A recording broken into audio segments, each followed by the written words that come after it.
Hello guys, welcome back to due desk. अगर आप भी दिल्ली यूनिवर्सिटी के सेमेस्टर 4 के स्टूडेंट हैं तो आपके सेक में एक सब्जेक्ट होगा पॉलिटिकल लीडरशिप एंड कम्युनिकेशन। तो आज मैं उसी सब्जेक्ट का इंपॉर्टेंट क्वेश्चंस आपको प्रोवाइड करने वाला हूँ। ये वीडियो मुश्किल से आधे घंटे की बनने वाली है क्योंकि इसमें ज़्यादा टॉपिक्स हैं नहीं आपके। मोस्टली टॉपिक्स जो होंगे वो इस पीडीएफ में हो सकते हैं कि क्वेश्चंस रिपीट हो रहे हों। और अगर क्वेश्चंस रिपीट हो रहे हैं तो आप समझ जाइएगा कि वो क्वेश्चंस उतने ही इंपॉर्टेंट है और उसके आने के चांसेस उतने ही ज़्यादा है। तो चलिए शुरू करते हैं। ये पीडीएफ जो है वो 14 पेजेस में है एंड इसमें 18 क्वेश्चंस हैं। तो आप 18 क्वेश्चंस को कंसिडर मत करिए क्योंकि इसमें मैं पहले ही बता रहा हूँ आपको कि कुछ क्वेश्चंस जो है ना वो रिपीट हो रहे हैं। तो ठीक है, let's start without any further delay. तो पॉलिटिकल लीडरशिप एंड कम्युनिकेशन हमारा पेपर है। चलिए स्टार्ट करते हैं। तो पहला क्वेश्चन है, discuss various theories of political leadership. ठीक है, तो political leadership has been studied through several theoretical frameworks. These theories helps us understand how leaders emerge, how they exercise authority, and how they influence the political process. तो political theories क्या होता है पहले ये समझना जरूरी है। तो पॉलिटिकल थ्योरीज जो होता है ना वो इस चीज़ को एक्सप्लेन करने की कोशिश करता है कि लीडर्स कैसे बनते हैं, उनका वो अपनी अथॉरिटी को कैसे एक्सरसाइज करते हैं, कैसे कंट्रोल करते हैं लार्ज नंबर ऑफ पीपल्स को। ठीक है, एंड यहाँ पे तो थर्ड चीज़ है वो है how they influence the political process. मतलब वो पॉलिटिकल प्रोसेस को कैसे इन्फ्लुएंस करते हैं, कैसे वोटर्स को अपनी तरफ अट्रैक्ट करते हैं। ठीक है, तो फर्स्ट जो है वो ट्रेड थ्योरी तो देखते हैं ये क्या कहता है। Suggest that leaders possess certain inherent traits such as intelligence, confidence, charisma and decisiveness. ठीक है, तो इसमें ट्रेड थ्योरी कहती है ना, ये बहुत सिंपल है। ट्रेड थ्योरी कहती है कि जैसे कि अगर किसी के पापा में या पेरेंट्स में इंटेलिजेंस, कॉन्फिडेंस, करिश्मा था, वो एक अच्छे लीडर्स थे, तो उनका जो बेटा होगा उसमें भी ये ट्रेड जो है वो पास ऑन हो जाता है। तो इसके एग्जांपल्स देख सकते हैं, जैसे कि नेहरू परिवार है तो जवाहरलाल नेहरू जो थे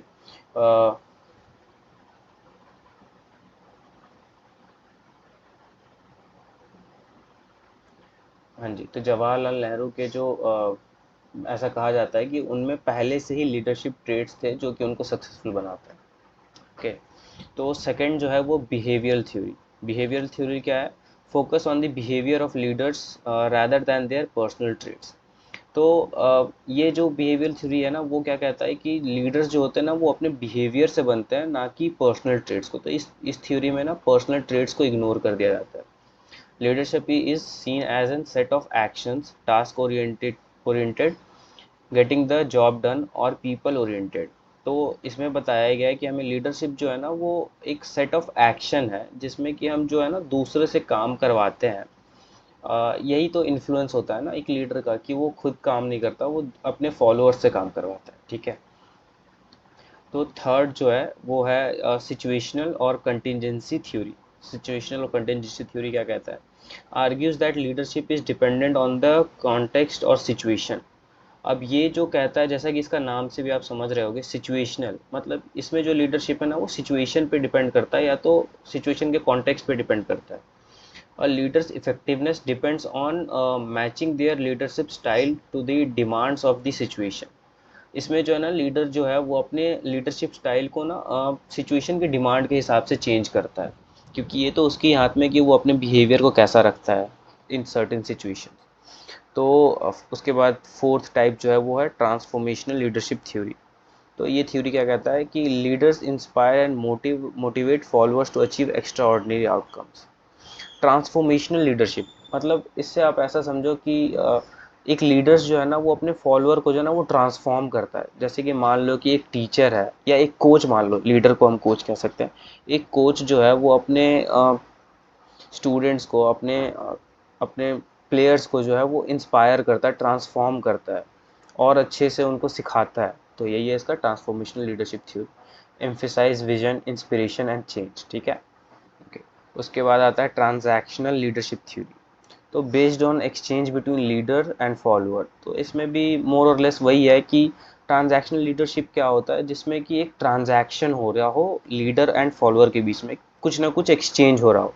जैसे रिवॉर्ड्स फॉर कंप्लायंस, मतलब अगर फॉलोअर जो है वो लीडर की बात मानता है तो उसको रिवॉर्ड मिलता है लीडर से, ठीक है।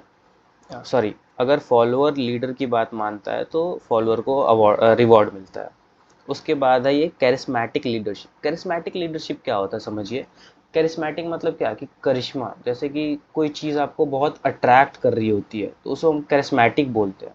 तो ये जो होता है ना, एक लीडर की खूबी होती है कि वो लोगों को अपनी तरफ अट्रैक्ट करता है, इन्फ्लुएंस करता है, यही चीज़ इसमें बताई गई होगी। Leaders influence followers through their personal charm and appeal. देखिए मैंने सही कहा था ना कि वो अपने पर्सनल चार्म और अपील से लोगों को अट्रैक्ट करते हैं। Often arise during periods of crisis. Indira Gandhi during the Bangladesh war in 1971। जैसे कि आप देख रहे हो यहाँ पे, इंदिरा गांधी जो थी वो हमारी एक बहुत ही स्ट्रॉन्ग पॉलिटिकल लीडर थी। उनका एक अलग ही करिश्मा बोल सकते हो आप, कि वो बहुत बीइंग अ वुमेन बहुत ज़्यादा bold and independent and strong थी, ठीक है, जो कि उनके वर्ल्ड वॉर वाले सॉरी बांग्लादेश वॉर जब हुआ था पाकिस्तान से, तब वो देखा गया था, ठीक है। इसी के साथ हम पहला क्वेश्चन कंप्लीट कर चुके हैं और मैं अब सेकंड क्वेश्चन आपको बताने जा रहा हूँ। अगर आपको मेरी स्पीड स्लो या फास्ट लग रही है तो आप 0.25 या फॉरवर्ड फास्ट फॉरवर्ड या स्लो करके देख सकते हो, ठीक है। What is psephology, discuss it it's relevance in contemporary times. तो हम देखेंगे कि सेफोलॉजी क्या होता है और इसका क्या रेलेवेंस है, ओके। तो psephology is the scientific study of elections, voting behaviour and electoral trends. तो सेफोलॉजी क्या है ना, वो साइंटिफिक स्टडी है इलेक्शंस का, कि इलेक्शंस कैसे कंडक्ट करवाए जाते हैं, फ्री एंड फेयर इलेक्शंस होते हैं कि नहीं, वोटिंग बिहेवियर क्या होता है, कैसे जो एक सोसाइटी है या जनता है वो कैसे वोट करती है, उनका क्या बिहेवियर रहता है, एंड इलेक्टोरल ट्रेंड्स की क्या ट्रेंड्स हैं, क्या चेंज आता है ईयर बाय ईयर या टेन्योर में, एक पॉलिटिकल टेन्योर के दौरान, ठीक है। The term originates from the Greek word psephos, okay, meaning pebbles, which ancient Greeks use for voting, okay. तो ये जो सेफोलॉजी है ना, वो ग्रीक वर्ड सेफोस से आया है, जिसका मतलब पेबल्स होता है। पेबल्स मतलब छोटे छोटे पत्थर, जो कि एंशियंट टाइप में ग्रीक्स यूज़ करते थे वोटिंग के लिए, ओके। आज तो इलेक्ट्रॉनिक वोटिंग मशीन्स आ गई है, तो उस टाइम पे जो पेबल्स ही वोट करते होंगे, एंड जिसके अकाउंट में ज़्यादा पेबल्स होते होंगे वो जीत जाता होगा, ठीक है। इसके की कंपोनेंट्स क्या हो सकते हैं। एनालिसिस ऑफ वोटर बिहेवियर, तो इसका की कंपोनेंट सबसे पहला जो है वो बिहेवियर, वोटर के बिहेवियर को हमें एनालाइज करना होता है, ठीक है। क्या ट्रेंड है, किसको ज़्यादा सपोर्ट मिल रही है, किसकी ज़्यादा अभी सोशल मीडिया फॉलोइंग है ना, अभी के टाइम पे अगर रेलेवेंट एग्जांपल दूं मैं तो, ठीक है। Opinion and exit poll. तो ओपिनियन मतलब जगह जगह जाकर लोगों से उनका ओपिनियन पूछना, एंड एग्जिट पोल आप देखते होगे, न्यूज़ चैनल्स पहले से प्रिडिक्ट करते हैं कि इस पार्टी को इतनी सीट्स मिलेंगी यहाँ पे, उसी को एग्जिट पोल कहते हैं। Study of electoral system. तो स्टडी ऑफ इलेक्टोरल सिस्टम मतलब सिस्टम के बारे में स्टडी करना कि कैसे कंडक्ट करवाया जाता है elections, okay. Electoral forecasting, and last जो है वो है इलेक्टोरल फोरकास्टिंग, मतलब कि फ्यूचर को फोरकास्ट करना कि किसको कितने वोट्स मिलने वाले हैं, कौन सी पार्टी जीतेगी, कौन सी पार्टी हारेगी। रेलेवेंस टुडे, मतलब इसकी क्या रेलेवेंस है आज। Understanding voters preference, helps political party design policies and campaigns that align with public opinion. तो ये ना पॉलिटिकल पार्टीज़ के लिए काफ़ी ज़्यादा हेल्पफुल होती है। तो वो पहले से ही जो अपनी पॉलिसीज़ होती है और जो अपना एडवर्टाइजमेंट होता है वो पब्लिक ओपिनियन के बेसिस पे करते हैं, ताकि उनको जो है वो ज़्यादा से ज़्यादा वोट मिल सके एंड वो पब्लिक से अलाइन करते हुए दिखे, ठीक है। उसके बाद दूसरा है इलेक्टोरल फोरकास्टिंग, मतलब इसका मतलब यही हुआ कि इलेक्शंस के रिजल्ट्स को या फिर प्रोसेस को जो है वो फोरकास्ट करना कि इस बारी इलेक्शंस कैसे होने वाले हैं।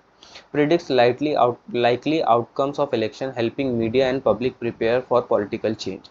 तो इसमें और भी एक चीज़ आप ऐड कर सकते हो कि वो बिजनेसेस को भी प्रिपेयर करते हैं, कि क्योंकि बिजनेस जो है वो डायरेक्टली अफेक्ट होता है पॉलिटिकल चेंज के आने से, ठीक है।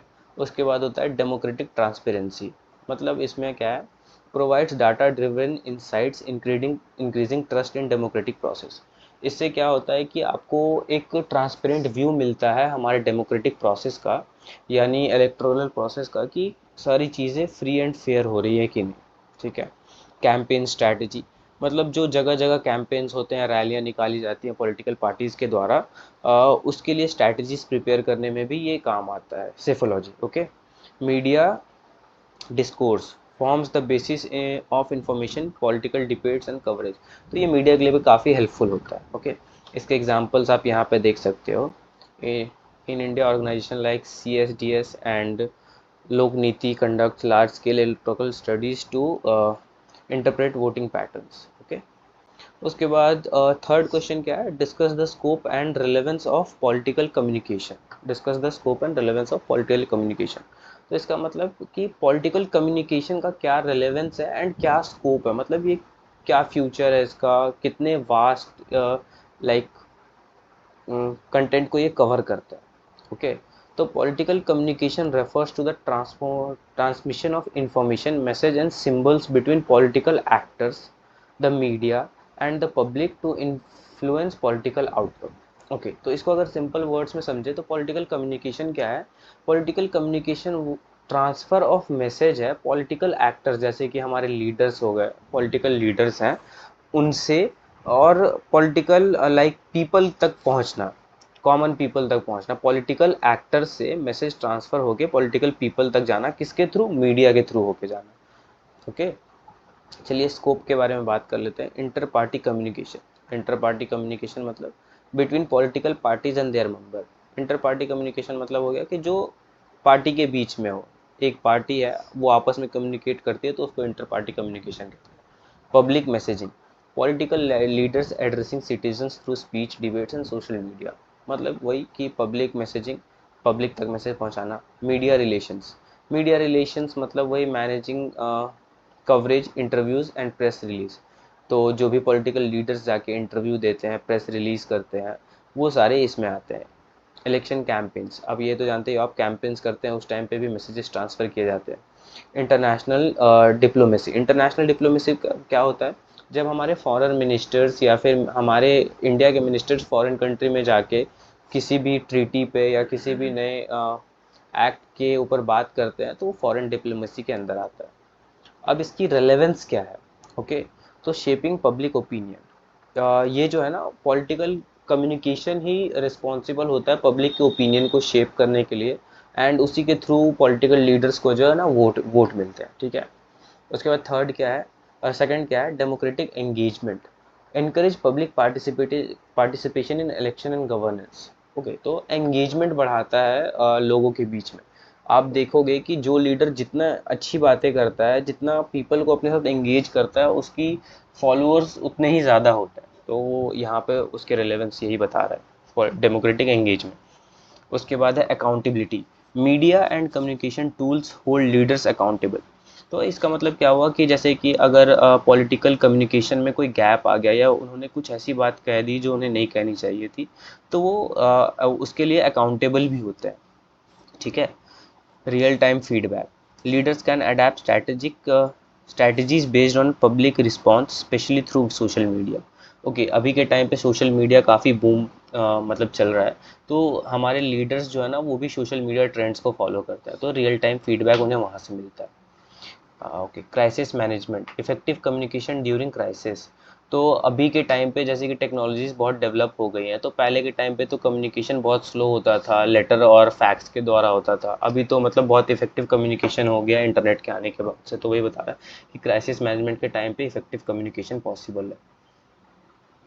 ओके, फोर्थ क्वेश्चन जो है, आप देख रहे होगे कि एक क्वेश्चन हमें पढ़ने में मुश्किल से 5 मिनट भी नहीं लग रहा है, आपको तो और भी कम टाइम लगेगा क्योंकि मैं तो समझा समझा कर पढ़ रहा हूँ, तो मुझे ज़्यादा टाइम लग रहा है।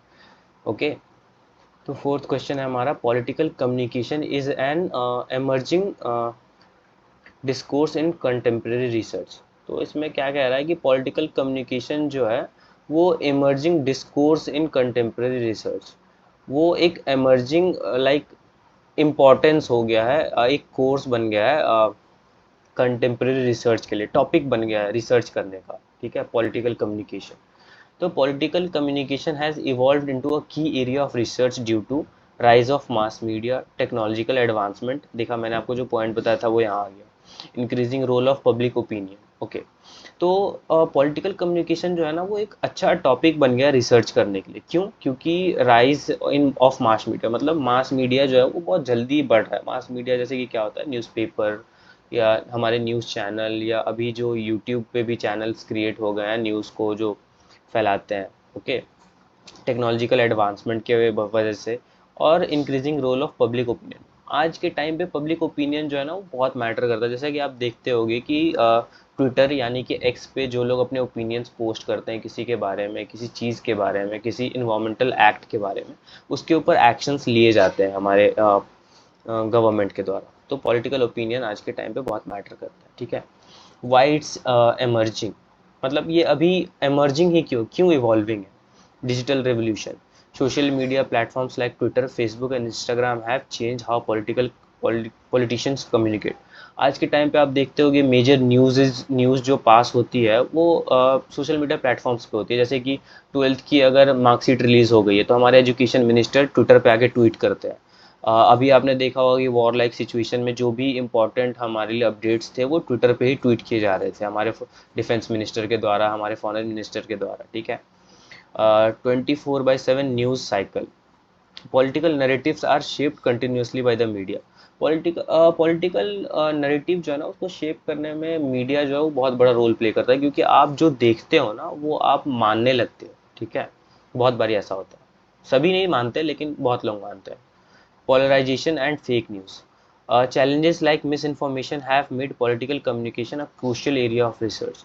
तो आप जैसा कि जानते हो कि फेक न्यूज़ रियल न्यूज़ से ज़्यादा तेज़ी से फैलता है। ठीक है।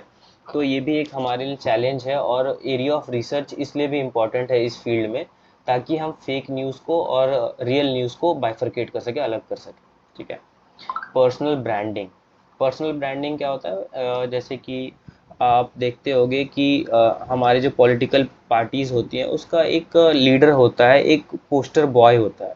तो उसी को पर्सनल ब्रांडिंग कहते हैं, कि किसी चीज़ को ब्रांड करना या किसी पर्सन को ब्रांड करना जिसके नाम से लोग उसको जानेंगे। ठीक है। Politician now build personal brands like much like celebrities. जैसा कि आप देख रहे हो कि हमारे प्राइम मिनिस्टर की कितनी ज़्यादा फ़ैन फॉलोइंग है, वो किसी चीज़ के बारे में बता देते हैं तो उस चीज़ की डिमांड बढ़ जाती है। ठीक है। तो ये क्या सेलिब्रिटीज़ वाला ही मतलब फंडा हो गया यहाँ पे। Use of data analytics. तो research focus on micro targeting, sentiment analysis and psychological profiling. तो इस फील्ड में ना डाटा को भी बहुत ज़्यादा यूज़ किया जाता है। किस चीज़ के लिए? सेंटिमेंट एनालाइज करने के लिए, कि पीपल की सेंटिमेंट्स क्या हो रही है, खुश हो रहे हैं लोग या हर्ट हो रहे हैं। ओके। साइकोलॉजिकल प्रोफाइलिंग, मतलब वो साइकोलॉजी भी चेक करते हैं कि किस किस चीज़ के बारे में हमारी साइकोलॉजी किस तरीके से फॉर्म हो रही है, हम क्या सोच रहे हैं। ओके। तो अब हम बढ़ते हैं क्वेश्चन नंबर 5 की तरफ। Discuss the role of artificial intelligence in political communication. ठीक है। देखा, अभी के टेक्नोलॉजी के हिसाब से आपके क्वेश्चन आ गया, आर्टिफिशियल इंटेलिजेंस को यहाँ पे इंटीग्रेट कर दिया पॉलिटिकल कम्युनिकेशन से। ठीक है। तो देखते हैं, ए I is revolutionizing political communication by making it more data driven, targeted and interactive. Okay. तो पॉलिटिकल कम्युनिकेशन में एआई जो है वो रेवोल्यूशन ला रहा है। कैसे? उसको मोर डाटा ड्रिवन बना रहा है। मतलब अब जो भी बात लोग करते हैं उसमें डाटा का ज़्यादा यूज़ होता है, जैसे कि परसेंटेज, कि हमने इतने परसेंट डेवलपमेंट कर दी या हमने इतने परसेंट से इकोनॉमी आगे बढ़ा दी। ठीक है। ओके। और स्पेसिफिक एरिया को टारगेट करते हैं। ठीक है। और इंटरेक्टिव बहुत ज़्यादा लगता है। अब ऐसा मतलब स्लो स्पीचेस नहीं होती है इसमें, पब्लिक को भी इन्वॉल्व किया जाता है, तो इसलिए इंटरेक्टिव बनाई जा रही है एआई की मदद से। ठीक है। तो देखते हैं हम क्या कहता है ये। Key roles of AI. AI क्या रोल प्ले करता है? Micro targeting voters. Micro targeting voters, AI analyse voter behaviour to create personalise message. Okay. तो देखिए, अगर आप एक एक पर्सन को टारगेट करके सबको इंडिविजुअली मैसेज करते हैं तो वो तो बहुत टाइम लगाता है, लेकिन एआई ये काम है ना चुटकियों में कर सकता है। और वो एक बिहेवियर, एक इंडिविजुअल का बिहेवियर एनालाइज करता है और उसके लिए एक पर्सनलाइज मैसेज बनाता है, ताकि वो ज़्यादा अच्छे से उस तक पहुंच पाए एंड उससे वो ज़्यादा से ज़्यादा अफेक्ट हो। ओके। Sentiment analysis. तो हम पीपल की सेंटिमेंट को भी एनालाइज कर सकते हैं, वो किसी चीज़ को लाइक कर रहे हैं या डिसलाइक कर रहे हैं। ये भी सोशल मीडिया से किया जाता है, किसी पोस्ट पे उसके फेवर में जा रहे हैं लोग या उसके अगेंस्ट में जा रहे हैं। Okay, chatbots and virtual assistant help political parties engage with voters 24/7। Okay, chatbots and virtual assistant को आप ऐसे समझो कि अभी जो कंपनीज है ना वो चैटबॉट यूज़ कर रही हैं कस्टमर सर्विस के जगह पे, जहाँ पे आपको रियल टाइम रिप्लाई आता है कंपनीज की तरफ से, वही पॉलिटिकल पार्टीज भी अब यूज़ करने लगी हैं। Deep fake detection and creation. Okay, तो डीप फेक आप जानते होंगे कि किसी भी सेलेब की या फिर किसी भी पर्सन की फेक वीडियो हम बना सकते हैं डीप फेक से, एंड उसको डिटेक्ट भी कर सकते हैं, ये एआई के हाथ। Okay, campaign management. Campaign management क्या होता है?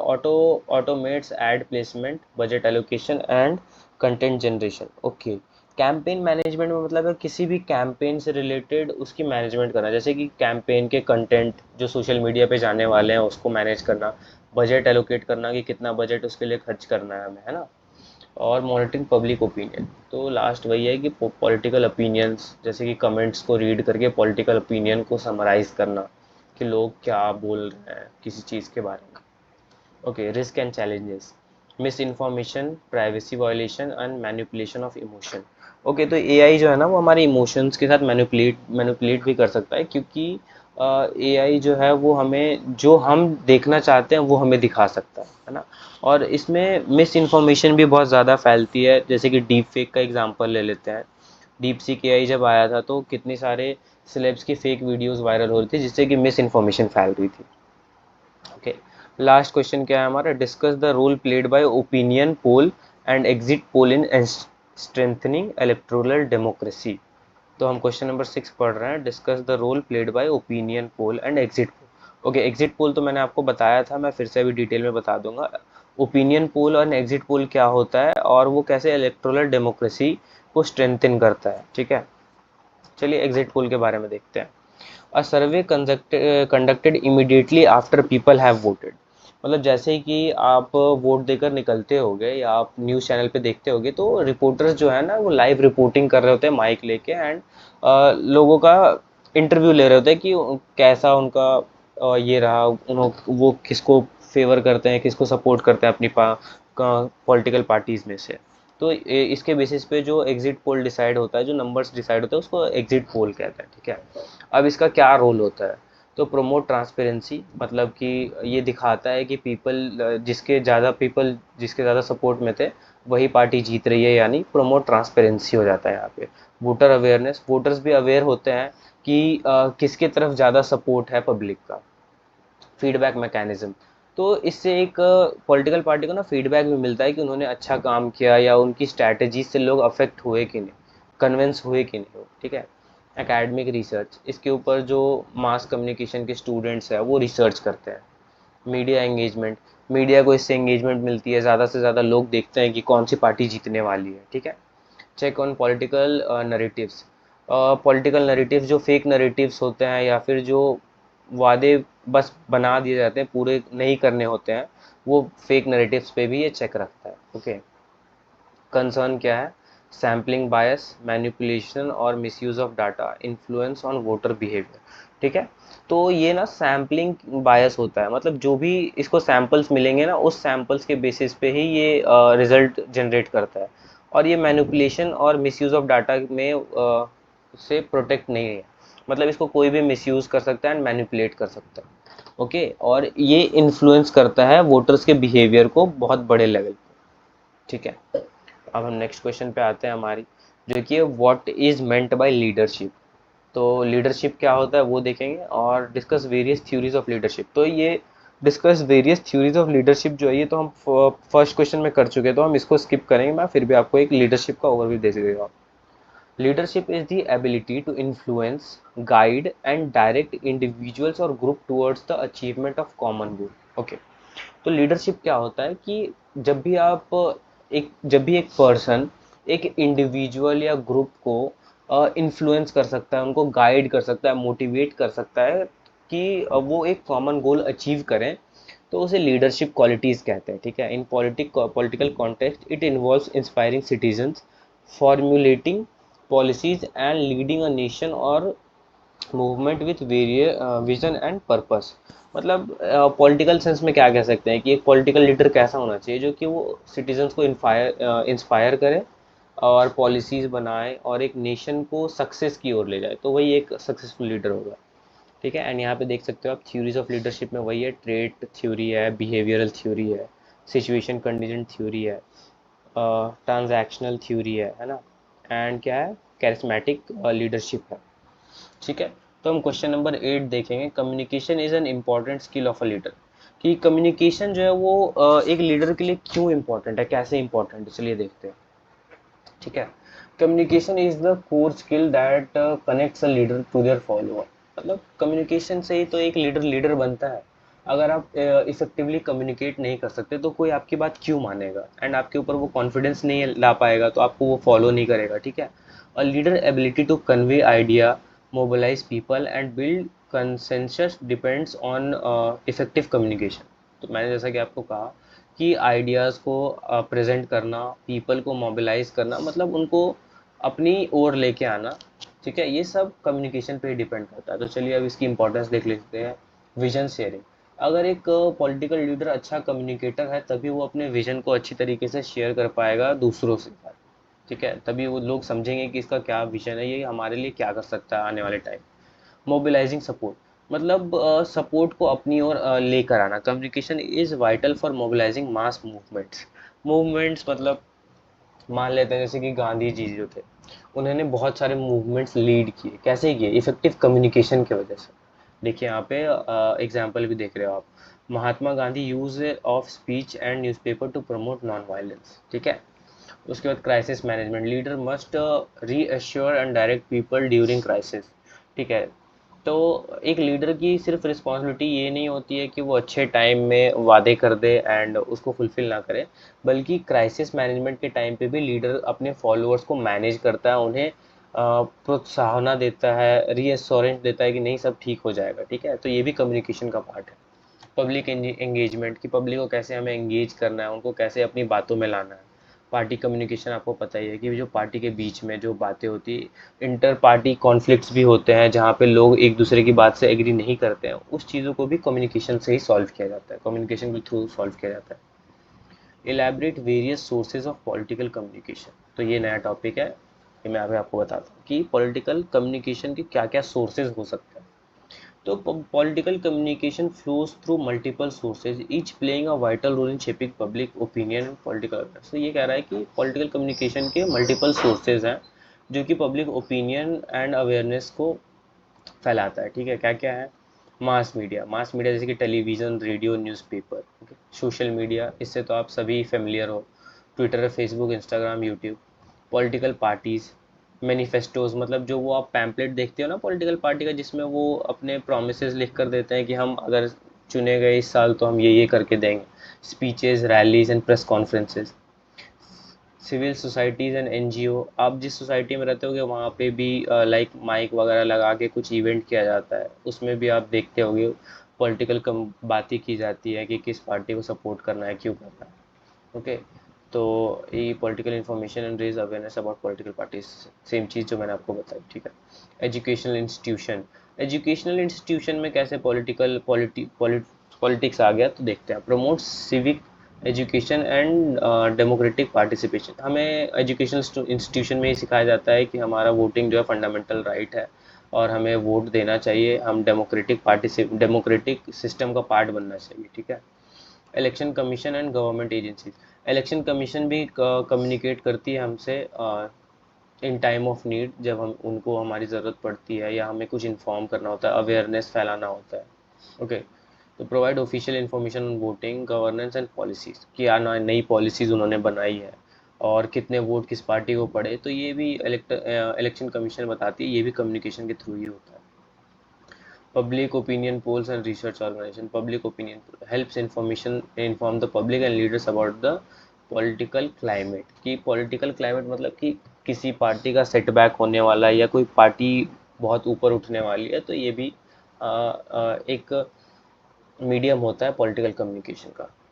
ग्रास रूट कैंपेन्स, मतलब डोर टू डोर कैंपेन्स, जैसे कि डोर टू डोर आते हैं ना, आपने वो एक ऐड देखा होगा, हाँ, जिसमें केजरीवाल नॉक करके कहता है क्या मैं अंदर आ सकता हूँ। चलिए जोक्स अपार्ट, नेक्स्ट क्वेश्चन पे हम मूव करते हैं। तो ये है performance of political leadership is an important factor influencing political participation. Okay, performance of political leader. तो ये कहना चाहता है कि एक पॉलिटिकल लीडर की जो परफॉर्मेंस है ना, वो पॉलिटिकल पार्टिसिपेशन की को बहुत ज़्यादा इन्फ्लुएंस करता है। ठीक है, देखते हैं। Citizens are more likely to participate in the political process if they perceive their leader as competent, trustworthy and responsive। तो ये कहना चाहता है कि सिटीजन जो है वो पॉलिटिकल सिस्टम या पॉलिटिकल प्रोसेस का पार्ट तभी बनेंगे जब उनको लगेगा कि उनका लीडर जो है वो कॉम्पिटेंट है, मतलब और लीडर्स के मुकाबले वो खड़ा रहने लायक है, ट्रस्ट वर्दी है, रिस्पॉन्सिव है, वो हमारी बात सुनता है, सुनेगा। ठीक है।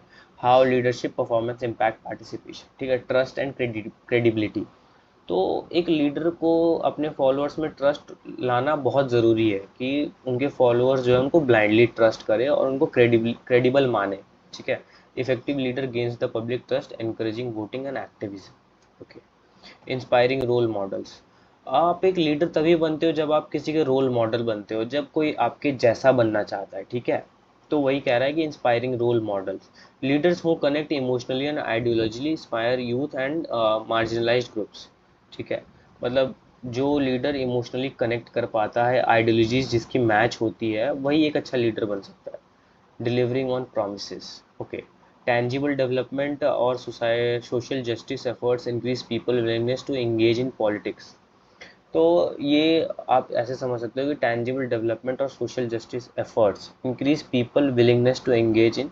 ओके, जब आप सोशल जस्टिस लाने की कोशिश करते हो, जैसे कि कुछ मान लीजिए सोशली गलत हो गया और आप उसके खिलाफ आवाज़ उठाते हो, तो वो पीपल को और भी अच्छे से एंगेज होने की ताकत देता है कि उनका कोई सुनने वाला है। Okay, inclusiveness. ठीक है, इंक्लूसिवनेस मतलब क्या होता है, सबको साथ लेकर चलना। और एक लीडर ऐसा पर्सन होता है जो कि एक ग्रुप ऑफ पीपल को अपने साथ लेकर चलता है। ठीक है, कि सबका डेवलपमेंट होगा, सबका साथ सबका विकास। Okay, crisis response. Crisis response हर जगह आ रहा है, तो ये इंपॉर्टेंट पॉइंट है, आपको याद रखना। ठीक है, कि लीडर जो है वो क्राइसिस के टाइम पे भी स्ट्रांगली खड़ा होता है अपने सपोर्टर्स के टाइम पे। Strong performance during national crisis like war, economic hardship, pandemics build support. Okay, अगर आप लोगों की मुश्किल में उनके साथ खड़े हो, तो वो आपके अच्छे टाइम में आपके साथ खड़े रहेंगे, आपकी मुश्किल में आपके साथ खड़े रहेंगे, ताकि आपका अच्छा टाइम आ सके। Okay. Okay, political innovation. New initiatives like Manrega, Digital India often lead to increased engagement and feedback. Okay, नए नए प्रोग्राम्स, इनिशिएटिव अगर आप लॉन्च करते हो, तो उससे भी पब्लिक एंगेजमेंट बढ़ती है। ठीक है, नेक्स्ट क्वेश्चन पे चलते हैं। What do you understand by charismatic political leadership, on the basis of what qualities can a leader be charismatic. Okay, तो मैंने आपको कैरिस्मेटिक के बारे में बताया था कि एक ऐसी पर्सनैलिटी जो कि आपको अपने तरफ अट्रैक्ट करे। ठीक है, तो अब देखते हैं कि ऐसी क्या क्वालिटीज़ है जो एक पॉलिटिकल लीडर को या एक लीडर को कैरिस्मेटिक बनाती है। ठीक है, charismatic political leadership refers to leaders ability to inspire, influence and command loyalty through personal charm, emotional appeal and vision, often beyond formal authority. Okay, तो क्वालिटीज़ क्या क्या होती है कैरिस्मेटिक लीडर की? Confidence and poise. Okay, confidence सबसे पहला, आप confident रहोगे तभी आपका जो कैरेक्टर है वो बहुत शाइन करेगा, दूसरों को अट्रैक्ट करेगा। ठीक है, speak and act with self insurance and inspire followers. Okay, visionary thinking. आपकी थिंकिंग जो है ना वो बहुत लॉन्ग टर्म में होनी चाहिए, शॉर्ट टर्म के लिए आपकी थिंकिंग नहीं होनी चाहिए। ऐसा आप सोचो कि और कोई लोग ऐसा सोच ही ना पाए, तभी लोग आपको अपना लीडर मानते हैं। इमोशनल अपील, आपको इमोशनल होना पड़ता है, आपको दूसरों की प्रॉब्लम्स में घुसकर देखना पड़ता है कि वो कैसा फील कर रहे हो। Use powerful language, symbol and gestures to connect emotionally. Personal magnetism. Personal magnetism क्या होता है? अब ये एक नेचुरल एबिलिटी होती है जो कि लोगों को अपनी तरफ अट्रैक्ट करता है। Ability to reattract and retain attention without formal power. जैसे कि किसी के पास कोई पावर नहीं भी है, जैसे कि हिटलर, वो अगर स्पीच देता था ना, तो वो बहुत सारे लोग घेर कर उसको सुनते थे। ठीक है, तो ये होता है एक पावरफुल लीडर। उसके बाद क्या आता है? Courage and risk taking. तो एक लीडर को हमेशा ब्रेव होना चाहिए। आप कभी नहीं देखोगे कि किसी डरपोक को कोई लीडर बनाकर उसको सपोर्ट कर रहा हो। लोग हमेशा चाहते हैं कि हमारा लीडर जो है वो ब्रेव हो ताकि वो हमारे लिए स्टैंड ले सके। ओके। एक्सेप्शनल कम्युनिकेशन स्किल, आपके पास कम्युनिकेशन स्किल्स बहुत अच्छे होने चाहिए। ये नहीं कि आप बात करते वक्त फंबल कर रहे हो, आपके बात में कॉन्फिडेंस नहीं आ रहा है, अगर किसी ने आपसे कोई क्वेश्चन कर दिया तो आप उसका जवाब नहीं दे पा रहे हो, ये नहीं होना चाहिए, तो फिर आपको कोई लीडर नहीं मानेगा। ओके। तो नेक्स्ट क्वेश्चन क्या है, psephology is an important method to study political, ये हम कर चुके हैं तो इसको मैं स्किप करूँगा। ओके। तो आप इसको देख लीजिएगा, मैं आपको पीडीएफ अवेलेबल करवा दूँगा। अच्छा हाँ, अगर आप सोच रहे हो कि ये पीडीएफ आप कहाँ से ले सकते हो, तो मैं इस पीडीएफ का लिंक जो है ना वो डिस्क्रिप्शन में डाल दूँगा, आप वहाँ से पिक कर सकते हो इसे। ठीक है। Okay. Define political communication, explain it's nature and significance comparative time, ये भी हम कर चुके हैं, पॉलिटिकल कम्युनिकेशन क्या होता है और इसकी क्या सिग्निफिकेंस है कंटेम्प्रेरी टाइम्स में। Okay. Okay. Nature of political communication, two way process, persuasive मतलब आप किसी को परसुएड करते हो, मतलब उसको लाइक इमोशनली अपनी अपना बात मनवा लेते हो उससे कि आप मेरे लिए कर दो। ओके। सिंबॉलिक, स्ट्रैटेजिक, आप स्ट्रैटेजी के साथ आते हो, आपको पहले से पता होता है कि मुझे लोगों को क्या बोलना है जिससे वो इन्फ्लुएंस होंगे। ठीक है। तो ये आप देख लेना। उसके बाद क्या है, underlying the key qualities of good leadership and challenges of a good leader. Okay. एक अच्छे लीडर की क्या क्वालिटीज़ होनी चाहिए और उसको क्या चैलेंजेस फेस करने पड़ते हैं। ठीक है। तो अच्छे लीडर की क्या क्वालिटीज़ होती है, विजन, इंटीग्रिटी, मतलब वो ऑनेस्ट होना चाहिए। ओके। डिसीजन मेकिंग एबिलिटी, उसको डिसीजन मेक करने, डिसीजन बनाने में टाइम ना लगे। ओके। और अच्छी डिसीजंस हो ताकि लोग रिग्रेट ना करें उसके डिसीजन पे। एम्पैथी, मतलब उसको लोगों के प्रति एम्पैथी रखनी चाहिए, मतलब कैसे हम किसी के दुख में दुखी हो जाते हैं और खुशी में खुश हो जाते हैं, उसी को एम्पैथी कहें। ओके। कम्युनिकेशन स्किल अच्छे होने चाहिए, अकाउंटेबिलिटी होनी चाहिए, मतलब वो अपने एक्ट्स के लिए अकाउंटेबल होना चाहिए, ऐसा नहीं कि वो उसने कुछ कर दिया फिर आप उससे पूछ रहे हो तो वो बोले नहीं मैंने तो नहीं किया। ओके। अडेप्टेबिलिटी, वो इन्वायरमेंट में अडेप्ट कर जाए, जैसे कि अगर उन्हें 10 लोगों के बीच में डाला जा रहा है तो उन 10 लोगों के बीच में वो घुल मिल जाए। ठीक है। चैलेंजेस क्या क्या हो सकते हैं, बैलेंसिंग डाइवर्स इंटरेस्ट, मतलब जैसा कि मैंने अब आपको कहा कि 10 लोगों के बीच में आप जाओगे तो उनके 10 अलग माइंडसेट होंगे, 10 अलग इंटरेस्ट होंगे, तो आपको सबके साथ बैलेंस बना के चलना होता है। मेंटेनिंग क्रेडिबिलिटी, आपको अपनी क्रेडिबिलिटी बनानी होती है अपने फॉलोअर्स के बीच में। हैंडलिंग क्राइसिस, क्राइसिस के टाइम पे आपको स्ट्रांग रहना होता है। ओके। ताकि आप दूसरे लोगों को मॉरल सपोर्ट दे सको। Resisting populism, sticking to principles over popularity, मतलब आप वो होता है ना कि आप ज़्यादा पॉपुलर हो गए तो आप अपने फॉलोअर्स को इग्नोर कर रहे हो, तो फिर जिन फॉलोअर्स ने आपको बनाया वो आपको गिरा भी सकते हैं। ओके। कॉम्बैक्टिंग मिस इन्फॉर्मेशन, तो एक लीडर ना मिस इन्फॉर्मेशन से लड़ता है कि उसके खिलाफ अगर कोई फेक न्यूज़ फैल रही है तो वो उसको टैकल करता है। What is public opinion, do you think it plays a vital role in democratic system, तो इसमें यह है कि क्या पब्लिक रोल क्या होता है और ये डेमोक्रेटिक सिस्टम में क्या रोल प्ले करता है ना। तो देखते हैं, पब्लिक ओपिनियन तो आप जानते हो कि कलेक्टिव व्यूज़ एक सोसाइटी का या एक लार्ज नंबर ऑफ पीपल्स का, या एटीट्यूड किसी एक पॉलिटिकल पार्टी या किसी टॉपिक के या किसी इवेंट के लिए, कि उसका एटीट्यूड क्या है, कोई सपोर्ट कर रहा है, कोई उसको लाइक अपोज कर रहा है ना, क्या क्या इंपॉर्टेंस है, foundation of democracy. Okay. Public opinion ही ऐसा चीज़ था जो कि हमें डेमोक्रेसी की तरफ लेकर आया है ना। इलेक्टोरल डिसीजन मेकिंग, इलेक्शन में कौन जीतेगा कौन हारेगा वो भी पब्लिक ओपिनियन के ऊपर ही है। पॉलिसी फीडबैक, फीडबैक भी ओपिनियंस पे ही आते हैं कि पॉलिसी कैसी है, अच्छी है, ख़राब है। Promotes accountability, accountability public opinion ही है, वो हो चीज़ है जो एक लीडर को लाइक प्रेशराइज करती है कि वो अपने एक्ट्स के लिए अकाउंटेबल है। Encourage participation, okay, participation increase करती है। Role of media and survey, ठीक। Discuss the methods and technique which strengthen both communication and leadership. Okay. तो डिस्कस मेथड एंड टेक्निक, किस ऐसे क्या क्या मेथड और टेक्निक है जिससे कि हम अपनी कम्युनिकेशन और लीडरशिप दोनों ही इम्प्रूव कर सकते हैं। तो आइए देखते हैं। Effective public speaking, public speaking मतलब आप एक ग्रुप ऑफ पीपल के सामने खड़े होकर कितने इफेक्टिवली बात कर सकते हो, कम्युनिकेट कर सकते हो। ठीक है। मीडिया ट्रेनिंग, मतलब आप कहीं कैमरा फोबिया तो नहीं है, आप कैमरा के सामने डरते हो, तो उस चीज़ को आपको ओवरकम करना है। फीडबैक मैकेनिज्म, मतलब आपको कंस्ट्रक्टिव फीडबैक को अपनी इम्प्रूवमेंट के लिए यूज़ करना है, ना कि आप उससे गुस्सा हो जाओ या खुद को सेल्फ डाउट करने लगो, जज करने लगो, ठीक है। क्राइसिस कम्युनिकेशन, मतलब क्राइसिस के टाइम पे आपको खुद पैनिक नहीं होना है, क्योंकि अगर आप खुद पैनिक की सिचुएशन में आ जाओगे तो आप लोगों को कैसे एड्रेस करोगे, उनको कैसे मोटिवेशन दोगे, ठीक है। यूज़ ऑफ टेक्नोलॉजी, आपको टेक्नोलॉजी की यूज़ आनी चाहिए, तभी आप चेंजिंग एनवायरनमेंट के साथ कोप अप कर पाओगे, ओके। कोलैबोरेटिव लीडरशिप, मतलब आपको कोलैबोरेट करना है दूसरे लीडर्स के साथ, दूसरे टीम के साथ, जो कि आपकी ग्रोथ में हेल्प करें, okay. What is research, how can communication and leadership be developed through research, मतलब कि रिसर्च क्या होता है और communication and leadership can be develop, मतलब ये सेम ही है मोर और लेस, तो आप इसको देख लेना खुद से, ठीक है। व्हाट इज सेफोलॉजी हाउसिंग, देखो आप दो तीन चीज़ें बहुत बारी रिपीट हुई, ठीक है। सेफोलॉजी क्या होती है, जो कि मैंने आपको बताया, ठीक है। साइंटिफिक लाइक ये स्टडी होती है of elections, voting behaviour, electrical trend, ठीक है। उसके बाद आपका एक लीडरशिप एंड लीडरशिप थ्योरीज जो है, ये सब इंपॉर्टेंट है, एंड कम्युनिकेशन लीडरशिप कैसे डेवलप करना है।